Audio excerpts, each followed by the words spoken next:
এই মুহূর্তে ছবি দেখাচ্ছি, আরো জানবো এই মুহূর্তে কি পরিস্থিতি।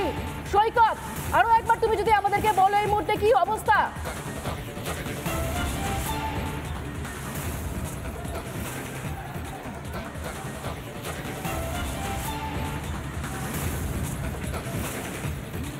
দেখো আরও একবার দেখাচ্ছি, এই মুহূর্তে কিন্তু আগুন কোনোভাবেই নিয়ন্ত্রণে আসার সম্ভাবনা দেখা যাচ্ছে না। যতক্ষণ সময় যাচ্ছে, যত সময় যাচ্ছে আগুন যেন আরও বেশি করে বেরিয়ে আসছে, ধোঁয়া বেরিয়ে আসছে। যদিও প্রায় 40 থেকে 45 মিনিট সময় অতিক্রান্ত হয়ে গেছে।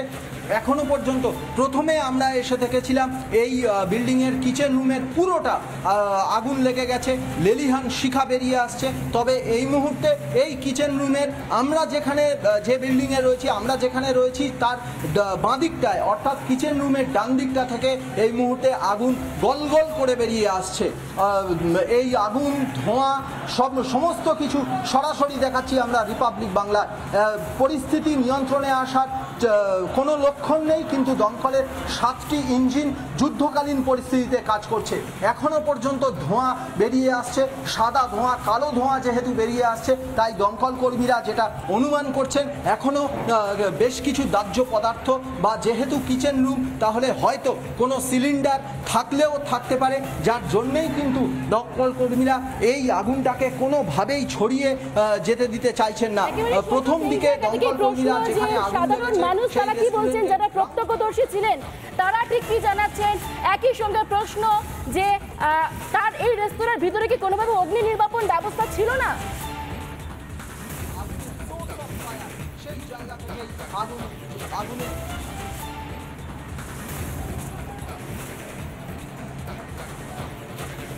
দেখো এই মুহূর্তে কিন্তু সেটা দেখে যা মনে হচ্ছে অগ্নি নির্বাপন ব্যবস্থা হয়তো ছিল না, বা থাকলেও সেটা হয়তো ইমিডিয়েট বেসিসে কাজ করেনি, যার ফলেই কিন্তু আগুন এতটা বৃহৎ আকার ধারণ করে। আমরা দেখতে পাচ্ছি পার্শ্ববর্তী যে বিল্ডিং, পাশের বিল্ডিং, সেই পাশের বিল্ডিং থেকে একজন কর্মী সে ওপর থেকে জল দেওয়ার চেষ্টা করছে। দমকলের একটি হোস পাইপ তার হাতে রয়েছে এবং সে ওপর থেকে সোর্স অফ ফায়ারে জলটা দেওয়ার চেষ্টা করছে, যদিও সেই চেষ্টা কিন্তু খুব একটা ফলপ্রসূ হচ্ছে না। দমকল কর্মীরা নিচ থেকে একেবারে সোর্স অফ ফায়ারে জলটা দিচ্ছেন।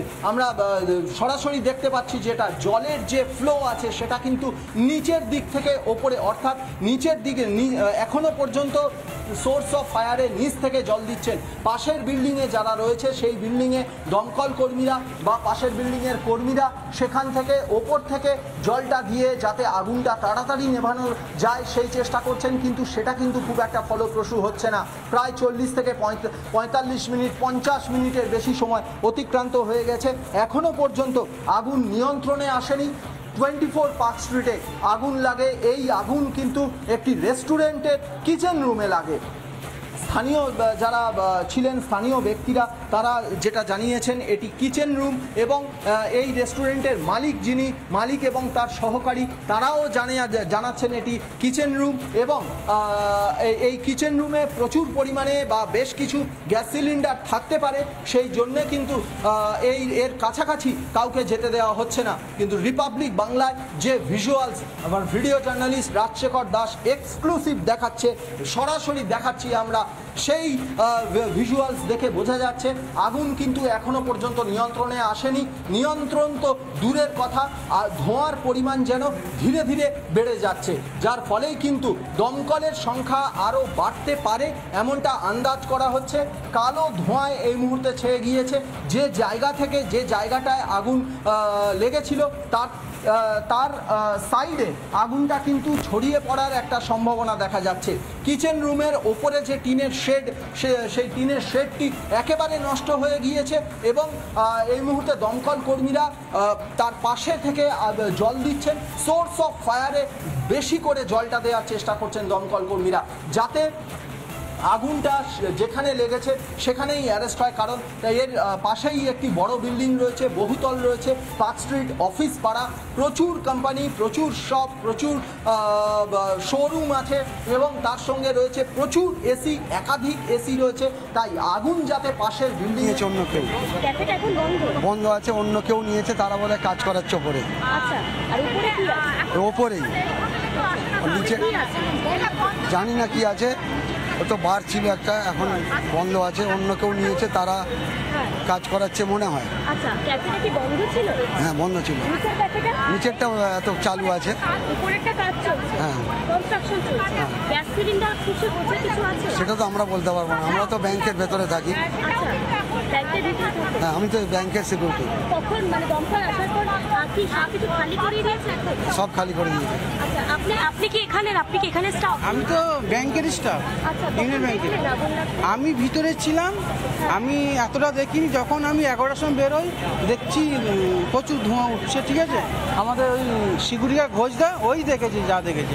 নিচের ফ্লোরটায় কি আছে? নিচে বি হোটেল। আচ্ছা, ক্যাফে? হ্যাঁ, ক্যাফে। উপরের ফ্লোরটা কি আছে যেখানে আগুন লেগেছে? উপরে হোটেল না, ওটা ওই গান বাজনা হয়, ঠিক আছে। বার বন্ধ ছিল না খোলা? ওটা বন্ধই ছিল, নতুন মালিক নিয়েছিল, কাজ হচ্ছিল, ওইটাই যা। উপরে কি গ্যাস সিলিন্ডার গোছের কিছু রয়েছে? হ্যাঁ, গ্যাস সিলিন্ডার তো ছিল অবশ্যই, নিচে বি ছিল, উপরে বি ছিল, যেহেতু ওখানে অনেক কিছু হতো। বারবেনা তো জানেন আপনারা, সব খাবার দাবার তৈরি হতো, ব্যাস। পুরো তার মানে হোটেল গোছেরই ছিল? যারা আসতো ওরাই খেত। আচ্ছা, তো এটা কি বানানো চলছিল মানে কনস্ট্রাকশনের কাজ? হ্যাঁ, বানানো চলছিল, আমরা জানি দেখি। কনস্ট্রাকশনের কাজ চলছিল। এই মুহূর্তে পিঙ্কি যারা প্রত্যক্ষদর্শী ছিলেন তাদের বক্তব্য তুলে ধরছিল। তারা আতঙ্ক প্রকাশ করছেন যে রান্না হচ্ছিল সেখানে এবং সেখানে গ্যাস সিলিন্ডার থাকতে পারে এবং সেখান থেকে তারা আতঙ্কিত হয়ে পড়ছেন। যে কোনো মুহূর্তে গ্যাস সিলিন্ডার ব্লাস্ট করতে পারে। রেস্তোরাঁর রান্নাঘরে আগুন, পার্ক স্ট্রিটের বহুতলে আগুন লেগেছে। এই মুহূর্তে কিন্তু ছবি দেখাচ্ছি আপনাদেরকে সরাসরি। আমি আবারও দেবো পিঙ্কির কাছে। পিঙ্কি, এই মুহূর্তে যারা প্রত্যক্ষদর্শী রয়েছে তারা এই মুহূর্তে কি জানাচ্ছে, কি দেখতে পেল তারা?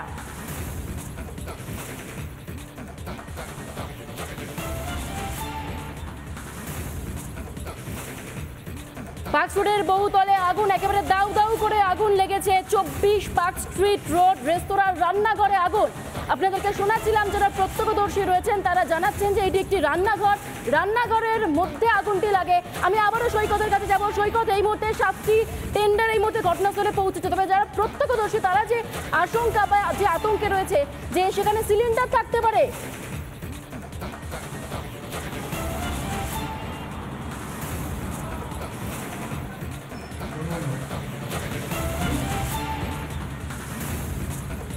একদমই সিলিন্ডার থাকতে পারেই বলেই কিন্তু পুলিশ এবং আশপাশের মানুষজন এই যেখানে আগুন লেগেছে তার বেশি কাছাকাছি পৌঁছতে দিচ্ছেন না। তার কারণ যে জায়গাটায় আগুন লেগেছে সেটি একটি রেস্টুরেন্টের কিচেন রুমে স্বাভাবিকভাবেই গ্যাস সিলিন্ডার থাকতে পারে এবং গ্যাস সিলিন্ডার থাকতে পারে এই আশঙ্কাতেই কিন্তু একটা গ্যাস সিলিন্ডারের ফলে ব্লাস্ট হয়তো হতে পারে। এই আশঙ্কাতেই কিন্তু পুলিশ কর্মীরা তারা কাছে ঘেঁষতে দিচ্ছে না। আমি আরও একবার দেখাবো পাশের একটি বিল্ডিং, সেই পাশের বিল্ডিং থেকে বিল্ডিংয়ের কর্মীরা দমকলের হোস পাইপ নিয়ে ওপর থেকে নিচে জল দেওয়ার চেষ্টা করছে, যদিও সেই চেষ্টা এখনো পর্যন্ত খুব একটা ফলপ্রসূ হচ্ছেন না। দমকলের কর্মীরা যে জায়গাটায় জল দিচ্ছে সেই জায়গাটায়, অর্থাৎ সোর্স অফ ফায়ার, এখনো পর্যন্ত যেখান থেকে ধোঁয়া বেরিয়ে আসছে সেই জায়গাটাতে, সেই জায়গাগুলিতেই কিন্তু যতটা প্রেসারে সম্ভব জল দেওয়ার চেষ্টা করছেন দমকল কর্মীরা, যার ফলে তুমি আমাদের সঙ্গে থাকো। আমরা আবারও পরবর্তীতে ফিরবো তোমার কাছে। তবে দমকল মন্ত্রী সুজিত বসু এই ঘটনাটি কি জানাচ্ছেন সরাসরি একটু শুনে নেব। তার আগে আমাদের যা কাজ আমি সেগুলো করছি, সেগুলো বড় জায়গায় আমরা সামাল দিয়ে নিশ্চয়ই এখানে। তবে এটা জানতে পারছি আমাদের গাড়িরা ঢুকছে, ওখানে কাজ করছে, যাচ্ছি। তার আগে আমাদের যা কাজ আমি সেগুলো করছি, সেগুলো বড় জায়গায় আমরা সামাল দিয়ে নিশ্চয়ই এখানে। তবে এটা জানতে পারছি আমাদের গাড়িরা ঢুকছে, ওখানে কাজ করছে, সব ঠিক আছে।